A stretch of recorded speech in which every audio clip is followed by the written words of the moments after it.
माजी अर्थ राज्यमंत्री आणि खासदार डॉक्टर भागवत कराड आपल्यासोबत आहेत। साहेब, राहुल गांधी आणि निवडणूक आयोग यांच्यामध्ये सध्या वार सुरू असल्याचं पाहायला मिळते। राहुल गांधींनी सीसीटीव्ही फुटेज मागितलं होतं। ते फुटेज देण्यावरती निवडणूक आयोग म्हणतं की सगळं सीसीटीव्ही फुटेज पाहायचं असेल तर तुम्हाला 3000 वर्ष लागतील। आणि दुसरं त्यांनी असं म्हटलंय की हे सीसीटीव्ही फुटेज दिलं तर देशभरातल्या सगळ्या महिला मतदार जे आहेत त्यांची प्रायव्हसी धोक्यात येणार आहे। सध्या काँग्रेसचे नेते लीडर ऑफ ऑपोजिशनचे चालू आहे ते मी एका वाक्यात सांगू इच्छितो, नाचता येईना अंगण वाकडा असं आम्हाला म्हणता येईल। कारण अगोदर हेच काँग्रेस आणि काँग्रेसचे नेते म्हणत होते की EV मशीन जे आहेत त्याच्यामधून खोटं मतदान झालेलं आहे आणि आता तर चक्क ते मतदार याद्यावरती आलेले आहेत। तर मतदार याद्या जर आपण निरीक्षण जर केलं तर या मतदार याद्यामध्ये काही मृत असतील, काहीचे डबल नावं असतील, काहीचे एक्स्ट्रा नावं असतील, तर ते नावं उघडण्याची प्रोसेस चालू आहे। बिहारमध्ये देशभरात चालू आहे। तर ह्याच्यामध्ये विरोध करण्याची काही गरज नाही। आता निवडणूक आयोग हा स्वायत्त संस्था आहे देशातली, जसं न्यायालय तसं निवडणूक आयोग आहे।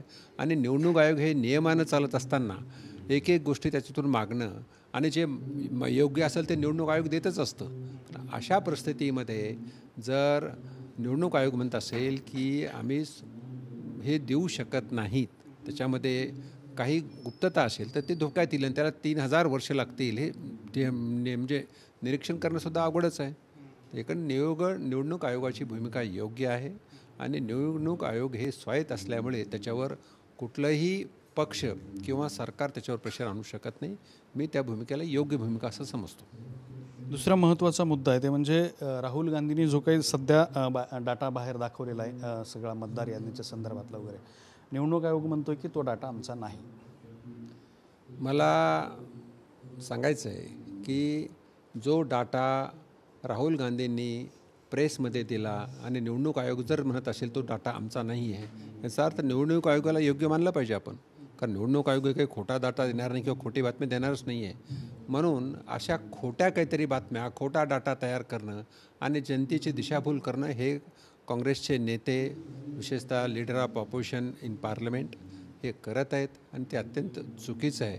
मी एक सांगू इच्छितो की बऱ्याच नेत्यांची 2-2, 3-3 ठिकाणी नाव आहेत।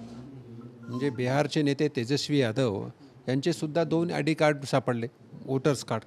तर असे ह्याचं निरीक्षण करून प्रत्येक वोटरचं एक ID कार्ड असलं पाहिजे, हे निवडणूक आयोगाचं पाऊल आहे आणि ते योग्य पाऊल आहे।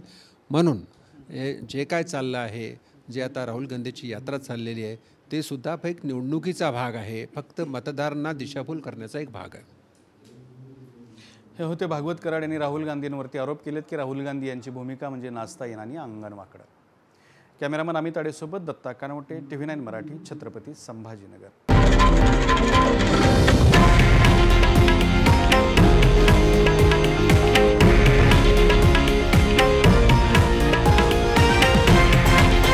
हे आहे देशातील नंबर 1 न्यूज नेटवर्क आणि आपण पाहत आहात TV9 मराठी, एकमेव।